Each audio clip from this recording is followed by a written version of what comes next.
الحمد لله الذي علم بالقلم، والصلاة والسلام على خير من تعلم وعلم، سيدنا محمد صلى الله عليه وسلم. أيها المعلمون المحترمون، ويا أيها الطلاب الأعزاء، السلام عليكم ورحمة الله وبركاته. إننا نحتفل اليوم بيوم عزيز على قلوبنا، وهو يوم استقلال باكستان. أنا أسألكم أيها الطلاب، من هم مستقبل باكستان؟ من هم مستقبل باكستان؟ إنهم أنتم أيها الشباب، إنهم أنتم مستقبل باكستان. ولكني لا أريد أن أتحدث اليوم عن الماضي كثيرا، بل أريد أن أتحدث اليوم عن مستقبل باكستان. فأنت أيها الطالب الذي تجلس في مقعد الدراسية، وقد تكون غدا معلما أو طبيبا أو مهندسا أو تاجرا أو عاملا إن شاء الله. وإذا صلح الشباب صلح المجتمع، وإذا فسد الشباب ضعفت الأمة. لذلك فإن أول واجب علينا هو أن نصلح أنفسنا.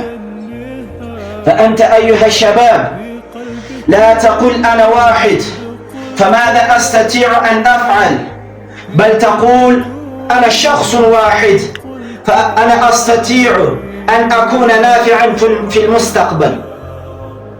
إذا تعلمت فأنت تخدم باكستان، إذا أحسنت إلى والديك فأنت تخدم باكستان، إذا احترمت معلمك فأنت تخدم باكستان، إذا ساعدت فقيرا ومحتاجا فأنت تخدم باكستان، إذا حافظت على نظافة شارعك فأنت تخدم باكستان، وإذا كنت صادقا في كلامك وأمينا في معاملاتك فأنت تخدم باكستان. أيها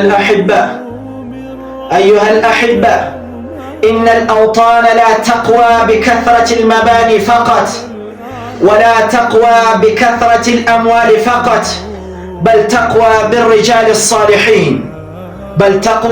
بالرجال الصالحين. نحن نريد جيلا بين الإيمان والعلم والوفاء والمهارة والأخلاق والوفاء والعمل.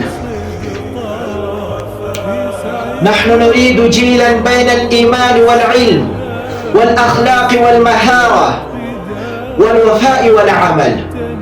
نحن نريد طالبا يقرأ الدروس ويقرأ الكتاب ويحترم والديه ويكرم معلمه ويخدم مجتمعه.